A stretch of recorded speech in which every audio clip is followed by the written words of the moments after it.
I'm Sophia Bennett. I'm 32 years old. I'm a graphic designer in Denver, Colorado. And this morning, I woke up to 29 missed calls from a number in Illinois. I stared at my phone so long my coffee went cold in my hand, because deep down, before I even listened to a single voicemail, I already knew who it had to be. Some memories do not fade with time. They wait. They sit quietly in the dark corners of your life until one ordinary morning they rise up and drag you all the way back. For me, it was one sound, one number, one flashing screen, and suddenly I was 12 years old again, standing alone inside Union Station in Chicago, watching the only people who were supposed to protect me turn my fear into entertainment. My mom left me at a train station as a joke. They laughed. They actually made a bet over whether I could find my way home on my own. I can still remember the way my stomach dropped when I realized they weren't coming back after me. The way every face in that station looked unfamiliar. The way the whole city felt too big, too loud, too cold for a little girl with almost no money in her pocket. That was the day everything in my life split into two versions. The girl I had been before that moment, and the person I had to become after it. I never went back. Not that night, not the next week, not ever.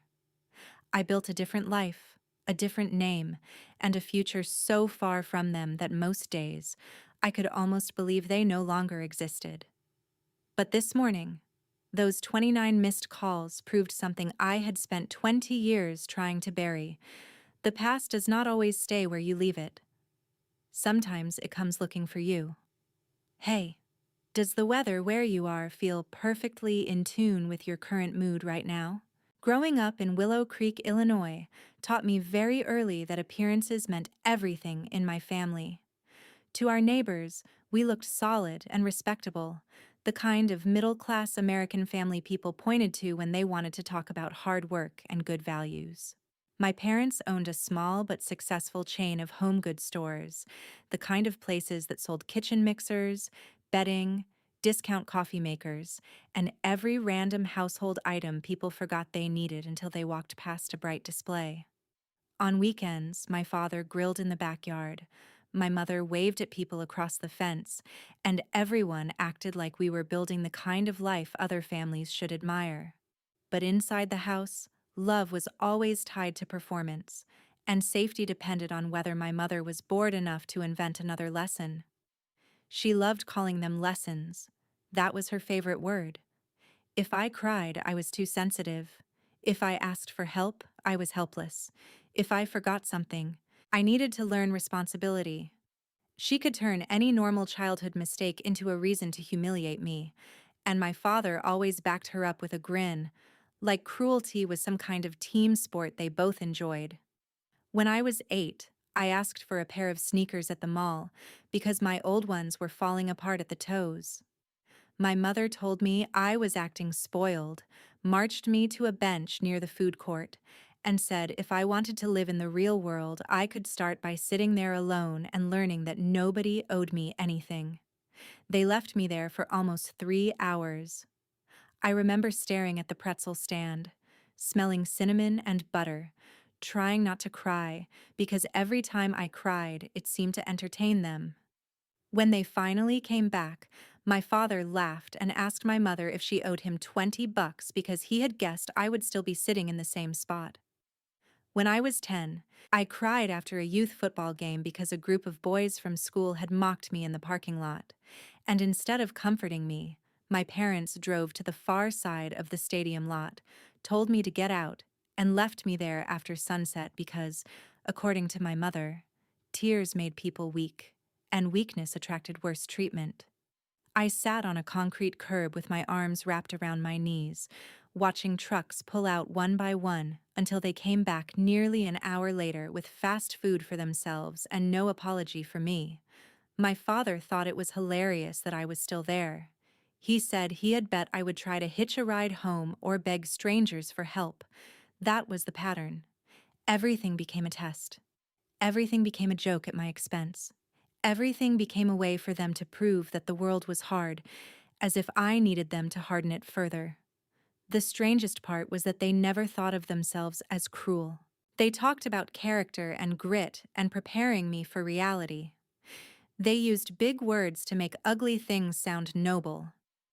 If anyone had asked them, they would have said they were raising an independent daughter. But independence was not what they were building. Fear was. Hypervigilance was. Silence was. I learned to study their moods before speaking.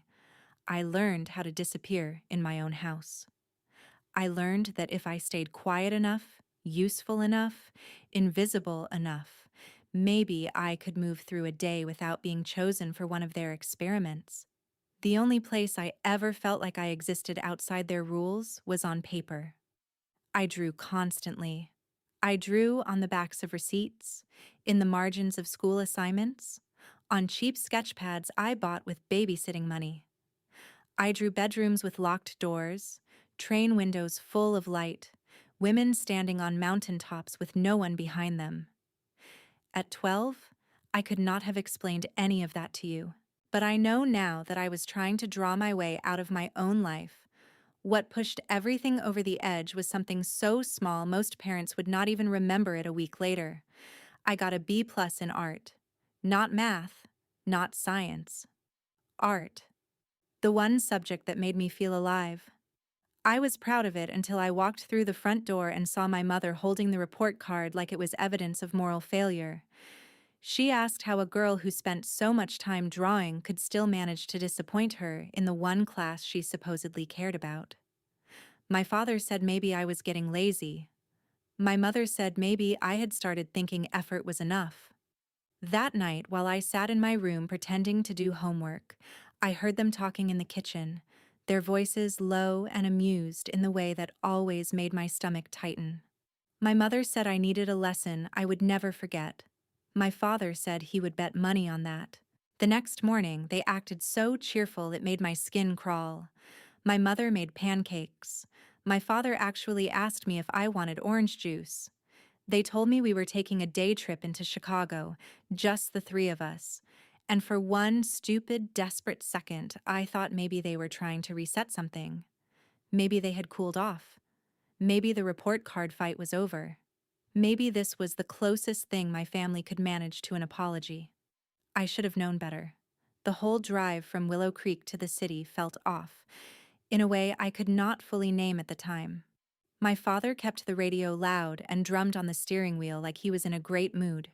My mother kept turning around from the passenger seat to ask me questions she already knew I would answer carefully. Did I think I was smart? Did I think smart girls were ready for the real world? Did I think life would care whether I was scared? Every answer I gave seemed to amuse them. Every time I tried to stay quiet, they pushed harder. By the time the skyline came into view, I had that familiar feeling in my body, the one that said something bad was coming and I would not be allowed to prepare for it. We parked near Union Station around noon. I had never seen anything that big or that crowded up close. The station felt like an entire city compressed under one roof. People with rolling suitcases hurried past in every direction. Businessmen, families, tourists, college kids, all of them moving like they belonged there. I stayed close to my parents because I did not know where else to stand. Inside the main hall, my mother pointed to a huge pillar near the entrance and told me to wait right there while they moved the car and grabbed lunch. 15 minutes, she said, maybe 20. I asked if I could go with them, and my father laughed so loudly people turned to look. He said I was 12, not 2. My mother leaned close and told me not to embarrass her in public, so I nodded and stayed by the pillar while they walked away. I remember checking the big station clock over and over. 15 minutes passed, then 30, then 45. At first I kept telling myself the parking was bad, or the food line was long, or they had gotten turned around. An hour in, my chest started to hurt. An hour and a half in, I could feel panic rising so fast it made my hands shake. I had $9 in my pocket. No phone, no address written down, no idea how the trains worked. I had never felt smaller in my life. I started walking a few feet away from the pillar and then rushing back because they had told me not to move, and even then, part of me was still terrified of doing the wrong thing. The station got louder as the afternoon dragged on. Every announcement over the speakers made my heart jump. Every woman with dark hair made me turn my head. Every second stretched until it felt cruel. Then I saw the car. Through the front windows, moving slowly past the street outside, I saw our car glide by. My whole body jolted with relief so strong I almost laughed. I ran toward the glass, waving both arms, and for a split second I actually thought they had come back. My father was driving. My mother was in the passenger seat. Both of them were looking right at me. My father smiled first. Not the relieved smile of someone who found a lost child. The smile of someone watching a punchline land exactly the way he hoped it would. My mother rolled down her window and leaned out just enough for me to hear her over the traffic. She yelled, "I bet $50 you cannot even find your way home." Then she laughed. My father laughed with her. He lifted one hand off the wheel in this stupid little thumbs up, like they were congratulating themselves for being clever. Then the car moved on and disappeared into traffic. That was the moment the world changed shape for me. It was one thing to fear they might forget me. It was one thing to suspect they were teaching me another lesson. It was something else entirely to see them choose it, to watch them enjoy it, to realize that my fear was not a side effect of what they were doing. It was the point. I stood there frozen until someone brushed past me and muttered, "Excuse me," and the sound of a stranger's voice snapped me back into my body. I ran back inside because I did not know what else to do. I wandered from one end of the station to the other, crying off and on, wiping my face every few minutes because I was still embarrassed to be seen upset. My parents had trained that into me, too. I tried to think of anyone I could call, but there was no one. I tried to picture the route home, but home might as well have been another country. I sat on a bench, then stood up again, then walked in circles until my legs hurt. At some point, I stopped expecting them to come back. At some point, the waiting ended and the abandonment began. That difference may sound small, but when you are 12 years old, it feels like falling through ice. I spent almost 3 hours inside Union Station after they left me there, long enough for the light outside to begin shifting, long enough for the crowds to thin and fill again, long enough that I stopped thinking in complete sentences and started moving on instinct alone. I stayed away from doors because I was afraid of stepping into the city and getting even more lost. I stayed away from police because my parents had always told me that if I caused trouble, authority figures would make everything worse. I stayed away from strangers because the same people who abandoned me had spent years teaching me that asking for help was weakness. Looking back, I think that was one of the cruelest parts of what they did. They trained me not to trust anyone, then left me in a place where trust was the only thing that could have saved me quickly. The person who finally noticed me was a station employee named Maria. She was in her 50s, with tired eyes and the kind of calm voice that made you want to tell the truth, even when you were scared.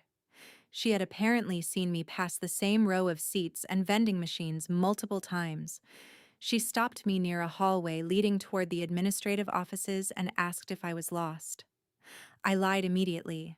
I said I was waiting for my parents. She asked how long I had been waiting. I said I did not know. She asked if I had eaten. That was the question that broke me. I started crying so hard I could barely breathe. All the shame I had been swallowing since noon came apart in one ugly rush. I told her they had left me. I told her they drove past the station and laughed. I told her my mother had bet money on whether I could find my way home. Maria did not react the way my parents would have. She did not tell me to calm down or accuse me of being dramatic. She crouched slightly so her face was level with mine and said, very clearly, "You are safe right now, and I am going to help you." Security was called first. then transit police. One officer took my statement while another checked the station cameras covering the front entrance. They were able to confirm that I had been standing there for a long time and that a car matching my description had slowed near the curb outside before leaving again. That mattered later. At the time, all I knew was that the adults around me had suddenly become very serious. One of the officers asked for my parents' names, our home address, our store name, everything I could remember. Another brought me water and crackers because I had not eaten since breakfast. When they finally reached my parents by phone, I could hear only half the conversation, but I will never forget the expression on the officer's face. It went from cautious professionalism to open disbelief in about 10 seconds. He asked if they were on their way back to Chicago immediately. Then he went quiet for a long moment, listened, and said, "No, ma'am. Leaving a 12-year-old in a major transit station is not a lesson in independence. It is child abandonment." My whole body went cold when I heard those words, not because they sounded too harsh, because they fit. By early evening, I was sitting in a small interview room with a social worker while a report was being prepared. She explained that because my parents were refusing to return right away and were still insisting this had been a parenting decision, I could not simply be sent home even if they later changed their minds. There would be an emergency placement until family court reviewed the case. I did not understand most of the legal language, but I understood the look on her face. She believed me. More than that, she believed I had not been safe long before that day. I was terrified when they told me I would spend the night with a foster family.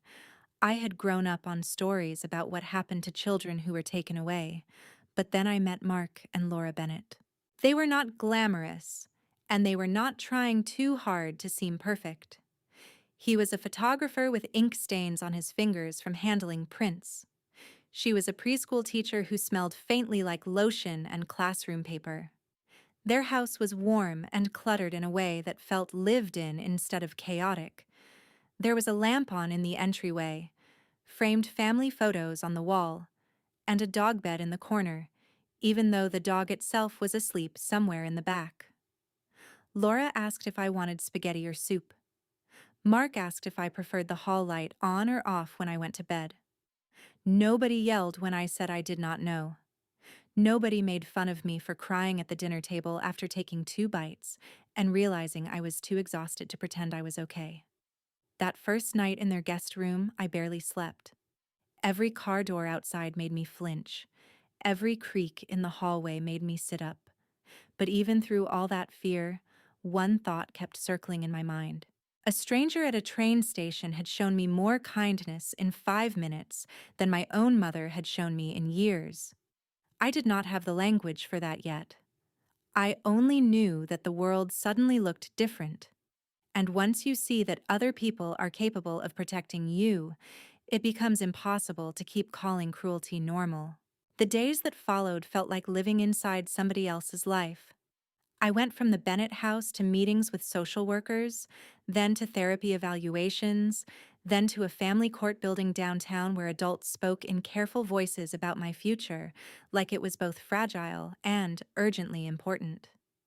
My parents showed up with a lawyer and the exact same attitude they had always had at home.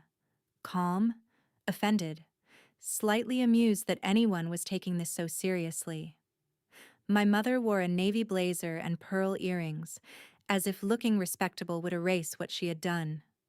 My father kept leaning back in his chair with his arms crossed, like this was all an inconvenience he would eventually outlast. They did not deny leaving me at Union Station. That was the unbelievable part. They admitted it. They just insisted it had been controlled, educational, necessary. My mother actually said they were trying to build resilience. My father said children in this country had become too soft, and somebody needed to teach them how the real world worked. I sat across from them listening to this and realized something that changed me almost as much as the train station itself. They were never going to become the kind of parents who understood what they had done. If they had been capable of that kind of honesty, They would have turned the car around before they ever hit the freeway. The court-appointed therapist's report described a pattern of emotional abuse, humiliation, neglect, and escalating endangerment. Those words were not mine, but hearing them out loud felt like oxygen entering a locked room. For years, I had thought my childhood was somehow my fault, because that was easier than believing the people in charge of me were choosing harm on purpose. The report made it plain. This had not been a misunderstanding. It had not been a strict parenting style. It had been abuse dressed up in middle-class language. When the judge finally asked if I wanted to return home while the court monitored the family, I said no. So quickly the answer seemed to shock even me. My mother stared at me like I had slapped her. My father muttered something under his breath about ingratitude. The judge did not flinch. The next phase was supposed to be a path toward reunification. Parenting classes, family therapy, supervised visits, regular reviews. A long process designed to give my parents a chance to prove they could change. On paper, it sounded fair. In reality, my parents treated it like a public insult. They hated the idea of being evaluated. They hated the idea of oversight. They hated that teachers, therapists, and court officers now had access to the private face of the family they had spent years polishing for everyone else. My father complained more about the damage to the store's reputation than he did about losing custody of me. My mother kept saying she would not let the state tell her how to raise her own child. And then, in the most important moment of the entire case, they were given a choice. They could commit to a 2-year reunification program and do everything the court required. Or they could voluntarily surrender their parental rights. They chose surrender. Just like that. My chest did not break in the courtroom the way you might imagine. It went strangely still. I had spent my whole life trying to be good enough to keep them from turning on me. And in the end, they gave me up rather than admit they were wrong. That was the truth that stayed with me longest. They did not lose me because the system stole me away. They handed me over to protect their pride. After that, things moved faster. The Bennetts were already licensed foster parents, and over the following months, they became something else entirely. Mark started setting aside old photography magazines and art books for me because he had noticed how often I drew. Laura would knock before entering my room, which sounds like such a tiny thing until you grow up in a house where privacy does not exist. They learned what foods made me anxious because of old punishments tied to dinner. They stopped asking me to make eye contact when I was upset. They did not demand love or gratitude or instant trust. They just stayed. Steadiness can feel almost supernatural to a child who has never had it. The adoption was finalized after enough time had passed for everyone to pretend the process was orderly, but emotionally it had already happened long before the judge signed the final papers. When I was asked if I wanted to change my name, I did not hesitate. Jennifer Caldwell belonged to a girl who had stood in a station with $9 in her pocket and no idea if she would be alive or dead to her own family by the end of the day. Sophia Bennett belonged to somebody else, somebody with a room of her own, a desk with drawing supplies, a family that did not laugh when she was afraid. I still remember the first night after the adoption was official. Laura put fresh sheets on my bed like she always did on Sundays.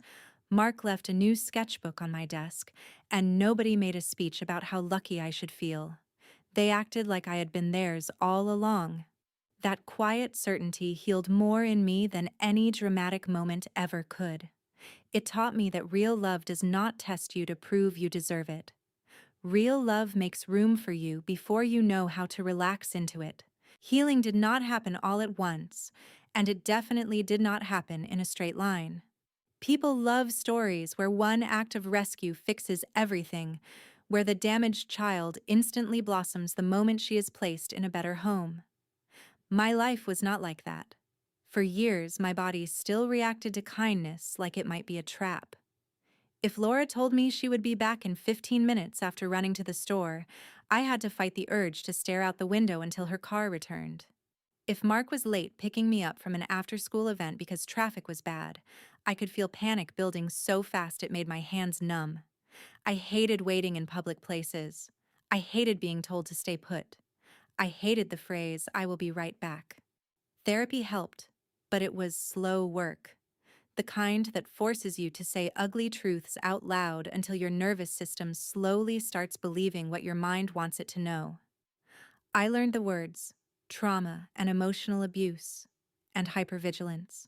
I learned that being hurt over and over does not make you stronger in the way cruel people claim. It makes you adapt to danger. It makes you brilliant at survival and terrible at rest. Through all of it, the Bennetts never rushed me. They came to school events, helped with homework, remembered what topics triggered me, and let me keep my bedroom door closed when I needed space. They did not try to erase what had happened. They helped me build a life large enough that it was no longer the only thing defining me. Art became more than escape. It became structure, language, proof that I could make something beautiful without anyone's permission. I poured myself into it through high school, then into college applications, then into every portfolio review and late-night studio session after I got into the Art Institute of Chicago. Moving back toward the city that had once frightened me was not symbolic at first. It was practical. The school was right for me. The program was strong. But somewhere during those years, I realized I was taking something back. The same city where I had once been abandoned became the place where I built myself. I studied graphic design, worked part-time, went to therapy, and learned how to exist around people who did not require me to shrink. After graduation, I took a job in Denver with a branding firm that specialized in small business identity work. And for the first time in my life, I lived far enough away from Illinois that it felt like geography itself was on my side. Denver gave me space, new streets, new habits, new weather, air dry enough to clear my head. Eventually, I started taking freelance clients on the side, then opened my own studio. I built a reputation for clean visual storytelling, the kind of work that helped people say clearly who they were and what they stood for. Sometimes the irony of that was almost funny. My whole career grew out of the fact that I had spent childhood trapped inside somebody else's lies. I met Alex through a friend at a housewarming party. He was a software engineer, patient in a way that did not feel performative, and very hard to rattle. On our third date, I told him I had complicated family history. On our fifth, I told him a little more. Months later, when I finally told him about Union Station, he did not interrupt, did not overreact, did not offer me some lazy line about how everything happens for a reason. He just reached across the table, took my hand, and said, "That should never have happened to you." The simplicity of it nearly undid me. We built our life the same way I had rebuilt myself. Slowly, deliberately, with room for honesty. We got married in a small ceremony with Mark walking me down the aisle and Laura fixing the back of my dress while trying not to cry. We adopted a rescue dog named Max, a mutt with one torn ear and the cautious soul of something that had also been left behind too early. I blocked every account my biological parents ever tried to use to contact me. Facebook, Instagram, old email addresses. I even changed my phone number once after a holiday voicemail from an Illinois line left me shaking for an hour. I did not talk about them unless I had to. I did not visit Willow Creek. I did not use my old name. Most days I could go entire weeks without thinking of Jennifer Caldwell at all. That was the life I had built by the time the missed calls came in. A good marriage, a studio with steady clients, morning walks with Max, dinners with friends, Sunday calls with Mark and Laura. A life so quiet and whole that sometimes I wondered whether peace always felt this strange to people who had not grown up fighting for it. Then my phone lit up with 29 missed calls from Illinois, and the ground beneath that peace shifted. There was a voicemail. then an email from an address I did not know. Then a message request on LinkedIn, the one platform I had kept public because of work. That was the detail that made me understand this had taken effort. Someone had been looking. Someone had finally connected Sophia Bennett to the girl they had once laughed at through a car window. I sat at my kitchen counter with the phone in my hand while Max pressed against my leg and Alex watched my face turn white. I had spent 20 years making sure the past stayed buried. Whatever was happening now had dug it up with both hands. The voicemail was not from my mother. It was from my younger sister Hannah. I had not heard her voice since she was a little girl following me through the hallway in mismatched socks, too young to understand why the air in our house always felt charged. Her voice sounded older, rougher, the way voices do when life has pressed hard on them. She said our mother had late-stage cancer. She said our father had suffered a mild stroke 6 months earlier. She said the stores were gone. Not struggling. Gone. One by one, closed or sold off at losses. After the family story I thought had been buried in court records resurfaced in the worst possible way for them.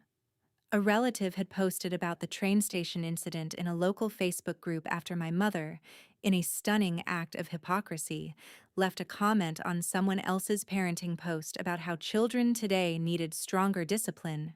That one comment opened the door. Old neighbors started talking. A retired court clerk, who should probably have minded her own business but did not, hinted that the rumors were true. Someone found an old newspaper brief about a custody matter tied to a minor abandonment investigation. Then, a former employee from one of the stores chimed in about what my parents were like behind closed doors. The image they had spent decades curating collapsed in public, fast and ugly. Customers stopped coming. People drove to bigger chain stores in the next town rather than give them another dollar. Church friends went quiet. Civic groups stopped calling. Willow Creek, which had once protected them with gossip and politeness, turned on them with the same tools. Hannah said they were living in a subsidized apartment outside town now. No house, no stores, no standing, no version of the old family left to hide inside. Then she said the line that told me exactly why there had been 29 missed calls instead of one respectful message. They wanted me to come back. Not because they had suddenly become different people. Not because time had made them brave enough to face the truth. Because they were out of options and terrified of dying alone. I asked Hannah why she was calling if she knew I had every reason not to answer. There was a long pause, and then she said, "Because I wanted you to hear it from someone who is not lying to you." She told me she had cut contact too, not years earlier, but recently, after becoming a mother herself, and finally requesting copies of the court paperwork to understand what had really happened when I disappeared from the family. Our parents had spent years telling her a watered-down version, that I had overreacted, that the state had overreached, that I had been manipulated by foster parents who wanted a daughter. Hannah said reading those records felt like being hit by a truck. She looked at her own little boy after that and realized she could never let people like that near him again. Hearing that should have made me feel triumphant. Instead, it made me feel tired in a place deeper than anger. She asked if I would come. I said I would think about it. Alex told me I owed them nothing. Laura told me whatever I chose. It had to be for my peace, not their comfort. Mark said very quietly that some people only look for the bridge after they have burned the house down. I sat with that all night. By morning, I knew one thing clearly. I was not going back to save them. I was going back to end it in my own voice. I flew into Chicago 2 days later and drove the rest of the way to the hospital where my mother was receiving treatment. The room smelled like disinfectant and stale fear. My father looked older than I had imagined, smaller too, as if illness and disgrace had finally stripped him down to the ordinary man beneath the performance. My mother still had that instinctively arranged face, even half sick. like dignity was something she could apply like lipstick. For a second, nobody spoke. Then my mother started crying before I had even sat down. Not a quiet cry either. The kind built to pull focus. She said my name. My old one. I corrected her once and only once. Sophia. She nodded, dabbing at her face, and my father said they had made mistakes. Mistakes. The same cowardly word people use when the truth is too ugly to say out loud. I told them no. A mistake is missing an exit. A mistake is forgetting milk at the store. What they did was deliberate. They left a 12-year-old girl in a train station in a city she did not know, laughed while she panicked, and then spent 20 years lying about it to protect themselves. My father started to speak, probably to explain, but I did not come all that way to listen to another defense wrapped in softer language. I told them they had turned my fear into a game, and the reason they were sitting there now without a business, without respect, and without either daughter by their side was because games end. People find out. Children grow up. Truth catches up even in small towns that think silence can bury anything. My mother asked if I could forgive them. I told her forgiveness was not a debt I owed to people who only came looking for me when their lives fell apart. I said the sentence I had been carrying in some form since I was 12 years old. You bet on whether I could find my way home. I did.